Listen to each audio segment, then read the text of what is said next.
اس ملک میں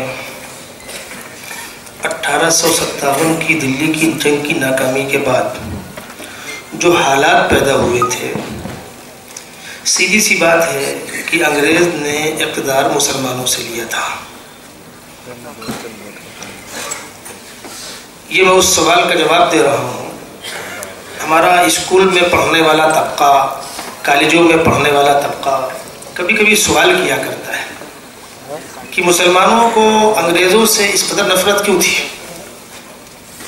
اور اس پر ایک سوال کا جواب سن لیجئے آپ۔ جس طرح یہ ہفتہ اقبال ڈے کے طور پر منایا جا رہا ہے، 9 نومبر علامہ اقبال کی یادگار طور منایا جاتا ہے، پچھلے 15 دن پہلے سر سید ڈے منایا گیا تھا۔ لوگوں کو یہ عجیب غلط فہمی ہے کہ مسلمانوں کے عمائدین نے انگریزی تعلیم کی مخالفت کی تھی۔ میں ایک ذمہ دار کی حیثیت سے آپ سے کہہ رہا ہوں، پوری جوابداری کے ساتھ، یہ غلط فہمی ہے۔ اگر مسلمانوں کے عمائدین نے انگریزی تعلیم کی مخالفت کی ہوتی تو شیخ الہند علی گڑھ میں جا کر جامعہ ملیہ کا قیام نہ کرتے۔ جامعہ ملیہ مسلمانوں کی ایک بڑی یونیورسٹی ہے، دلی اوکھلا میں ہے، یہ اصلاً علی گڑھ میں قائم ہوئی تھی، جس کے فاؤنڈر اور بانی شیخ الہند مولانا محمود حسن دیوبندی ہیں، جو دارالعلوم دیوبند کے شیخ الحدیث صدر مدرس اور ریشمی رومال تحریک کے بانی ہیں، جس کی پاداش میں ان کو مالٹا کے جیلوں کے اندر بند کیا گیا تھا۔ آپ جائیں دلی، جا کر دیکھیں آپ اوکھلا میں شیخ الہند کے نام پر ایک بہت بڑا گیٹ بنا ہوا ہے، باب محمود حسن۔ جامعہ ملیہ کے فاؤنڈر ہے شیخ الہند، مولانا محمد علی جوہر، مولانا شوکت علی، مولانا ابوالکلام آزاد، مولانا حفظ الرحمان سیوہاروی، یہ وہ لوگ ہیں جو عدالتوں میں اپنا مقدمہ انگریزی میں خود لڑتے تھے۔ مولانا ابوالکلام آزاد کا وہ مقدمہ بہت مشہور ہے، جب ان کے خلاف پھانسی کا فیصلہ ہوا ہے اور انہوں نے عدالت کے کٹہرے میں کھڑے ہو کر جج کو مخاطب کر کے فرمایا ہے کہ مسٹر جج، تم میرے خلاف پھانسی کا فیصلہ لکھ رہے ہو۔ قاضی عظیم الدین صاحب آگے جائیے، مان اللہ صاحب ادھر آئیے، تم میرے خلاف پھانسی کا فیصلہ لکھ رہے ہو، جتنی جنبش تمہارے قلم میں ہے میرے خلاف پھانسی کا فیصلہ لکھتے ہوئے، اس کا 10واں حصہ میرے دل میں نہیں ہے۔ میں مطمئن ہوں اس لیے کہ مجھ کو ایک حق کی آواز بلند کرنے کی پاداش میں سزا دی جا رہی ہے۔ اور مسٹر جج، ہم تو مسلمان ہیں، ہمارا یہ عقیدہ ہے کہ زندگی موت کا مالک اللہ ہے، تم نہیں ہو۔ اگر میری موت آ چکی ہے تو تمہارے فیصلے کی کوئی ضرورت نہیں ہے، ملک الموت مجھ کو لے کر چلا جائے گا اور میں بقا خوشی چلا جاؤں گا۔ اور میری موت نہیں آئی ہے تو تم جیسے 10 جج بھی میرا کچھ نہیں بگاڑ سکتے، اور زندگی سلامت رہی دیکھ لینا، بہت ممکن ہے کہ تم پہلے مرو میں بعد میں مروں۔ وہ جج پہلے مرا، مولانا آزاد زندہ رہے، ملک آزاد ہوا اور پہلے وزیر تعلیم بنے، 10 سال تک زندہ رہے۔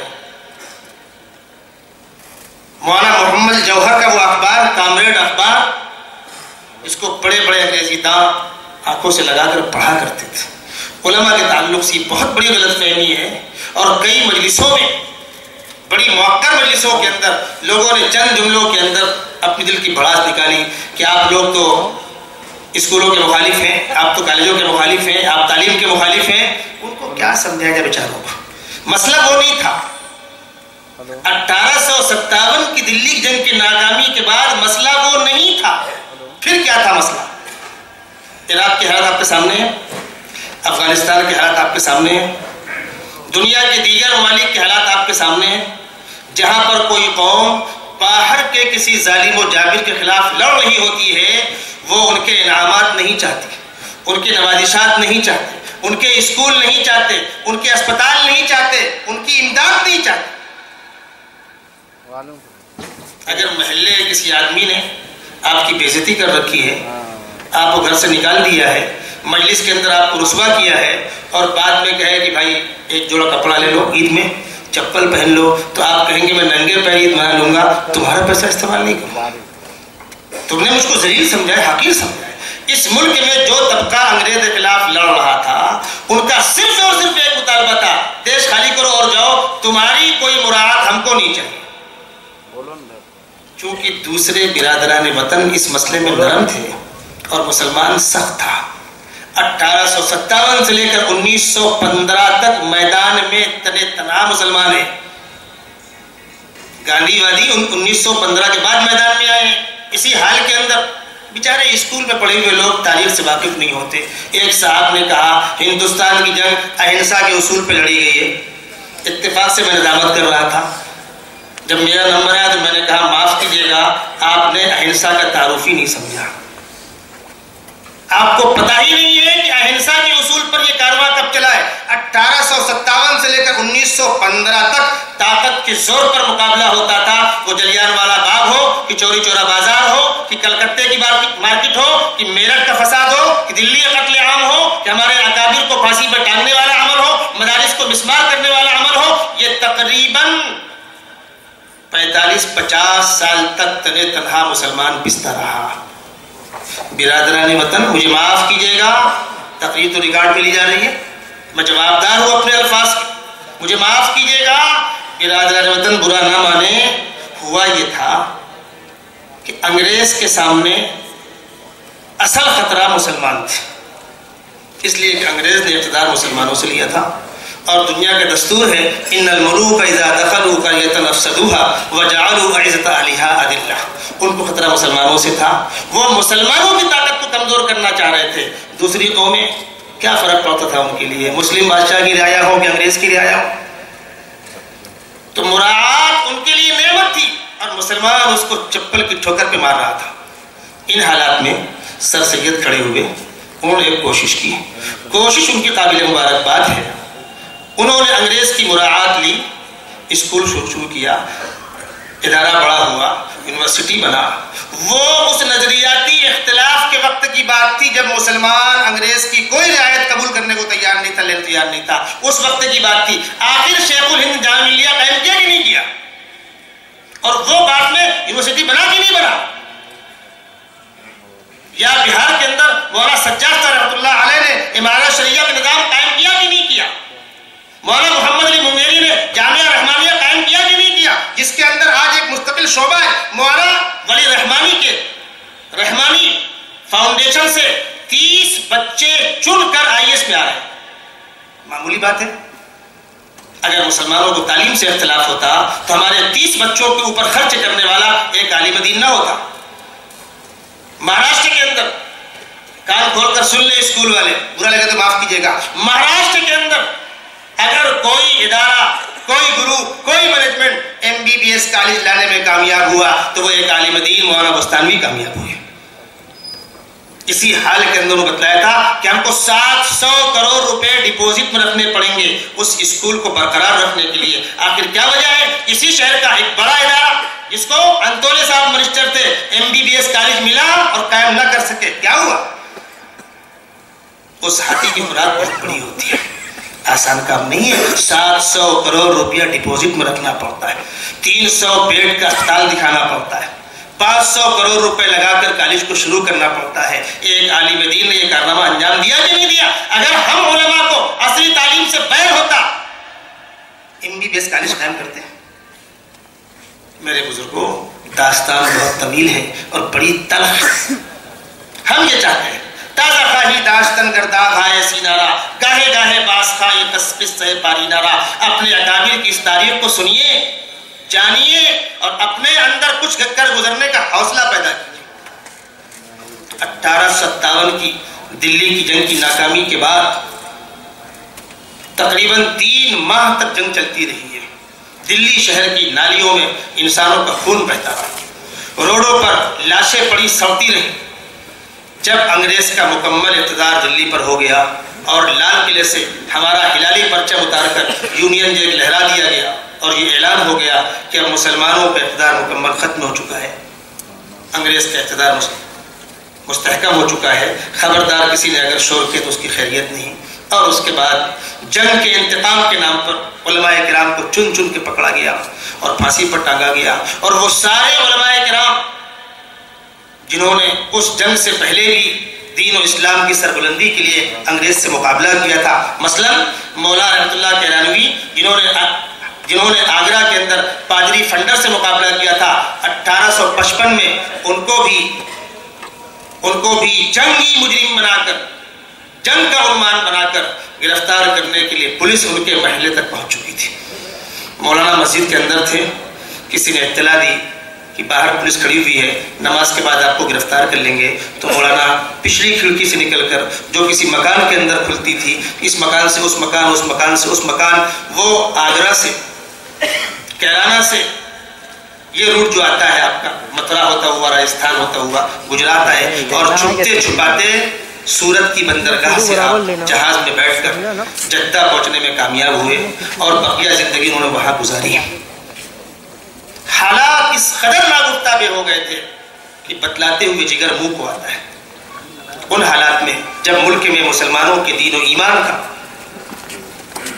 کہ وجود کا مسئلہ، اس ملک کے مسلمان بچے گا کہ نہیں بچے گا، اور انگریز نے یہ قسم کھا رکھی تھی ہم ہندوستان کو اسپین بنائے بغیر مانیں گے نہیں، اس وقت اہل اللہ کی ایک جماعت، سرفروشوں کی ایک جماعت دیوبند شہر کے اندر سر جوڑ کر بیٹھتی ہے، جہاں پر اس وقت دارالعلوم دیوبند ہے، یہاں ادارہ نہیں تھا، اس وقت وہاں گھورا پھینکتے تھے، اور جو طلبہ تعلیم سے پڑھ کر آئے ہیں 25-30 سال پہلے، انہوں نے دیکھا ہوگا اس سے پیچھے بھی گھورے کا بہت بڑا علاقہ تھا، گندہلا محلہ کہلاتا تھا، وہاں تو شہر کا کوڑا کرکٹ پھینکا جاتا تھا۔ اللہ کے نیک بندوں نے 6 افراد، جس کے سرخیل حجر الاسلام مولانا قاسم نانوتوی رحمۃ اللہ علیہ، مولانا قاسم نانوتوی، ان کے پوتے قاری محمد طیب صاحب رحمۃ اللہ علیہ تھے، اور قاری محمد طیب صاحب رحمۃ اللہ علیہ کے پوتے مولانا سفیان صاحب، جو آج ہماری مجلس کے لیے ہمارے لیے نعمت غیر مترتبہ ہے، جن کی صدارت میں یہ اجلاس آگے بڑھے گا، کچھ دیر میں انشاءاللہ وہ تشریف لائیں گے۔ مولانا قاسم نانوتوی نے اپنے ساتھیوں کو لے کر دیوبند شہر کے اندر ایک ادارے کی بنیاد ڈالی۔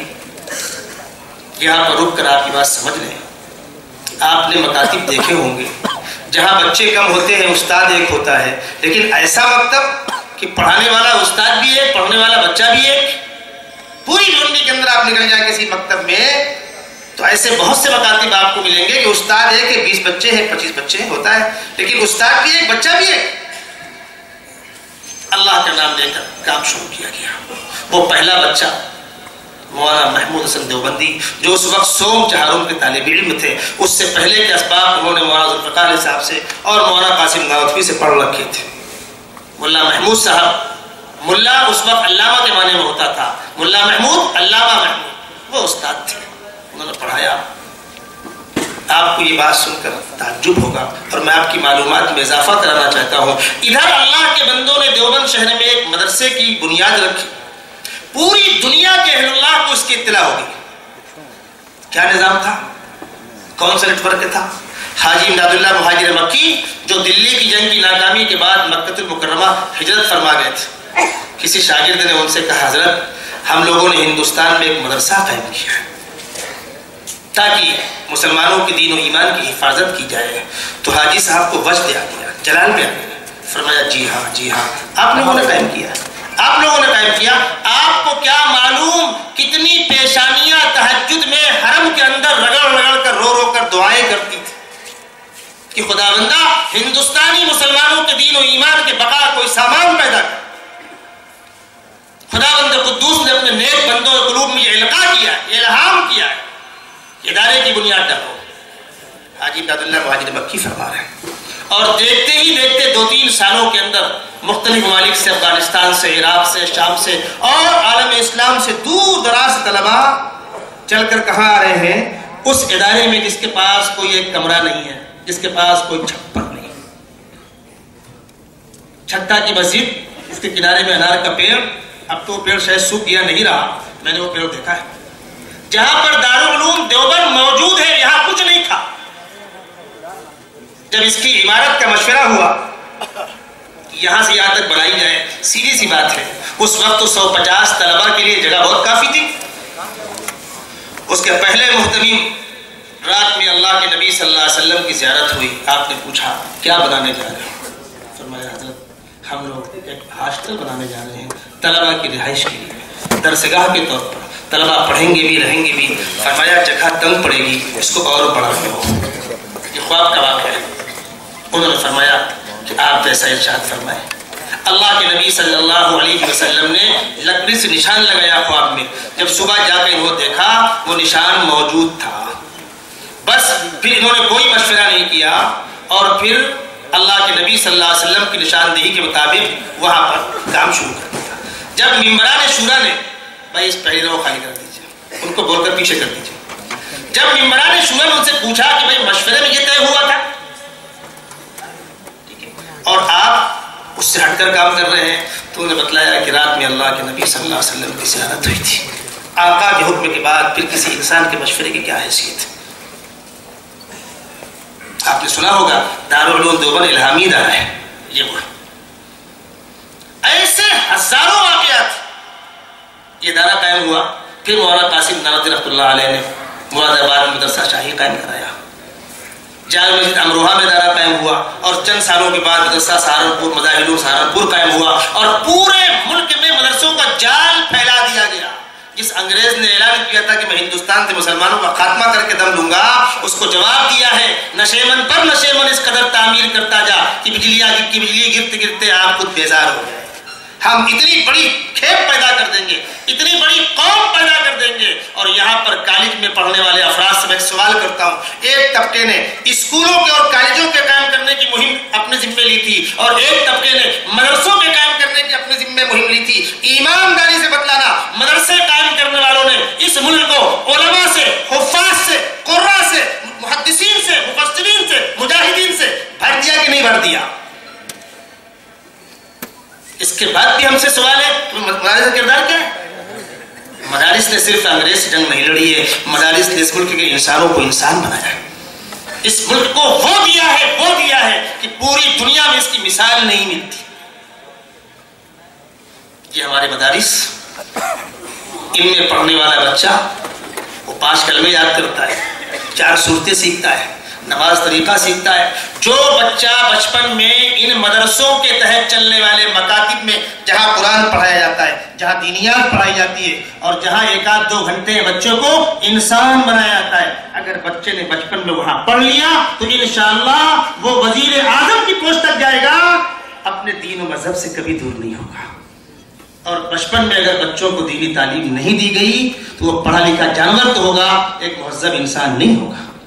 یہ کردار ہے مدرسوں کا. ہمارے لیے